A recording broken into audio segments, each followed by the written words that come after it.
Christmas സമയത്ത് പ്രത്യേകമായി decoration ഉപയോഗിക്കുന്ന പോപ്പുലർ ആയിട്ടുള്ള ഒരു ഫിഗറാണ് നട്ട് ക്രാക്കർ. 18-ാം നൂറ്റാണ്ടിൽ ജർമ്മനിയിൽ പോപ്പുലറായ ഒരു കഥയാണ് the nut cracker and the mouse king.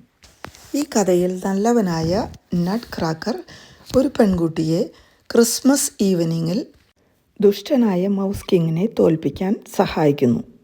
ഒരു ബാലറ്റ് ആവിഷ്കാരത്തിലൂടെ യൂറോപ്പിലുള്ള എല്ലാ കുട്ടികൾക്കും നട്ട് ക്രാക്കർ പ്രിയങ്കരനാകുന്നു.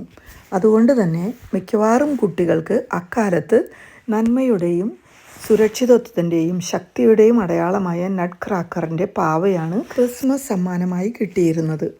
അക്കാലത്ത് ഈസ്റ്റ് ജർമ്മനിയിൽ തടി കൊണ്ട് ശില്പങ്ങൾ ഉണ്ടാക്കിയിരുന്ന ആളുകൾ അതിജീവനത്തിൻ്റെ ഭാഗമായി ഡിസിപ്ലിനും സുരക്ഷിതത്വവും ഉറപ്പാക്കുന്ന സോൾജിയറിൻ്റെ രൂപത്തിൽ നട്ട് ക്രാക്കേഴ്സിനെ ഉണ്ടാക്കാൻ തുടങ്ങി. അങ്ങനെയാണ് ഇത്ര പോപ്പുലറായ നട്ട് ക്രാക്കർ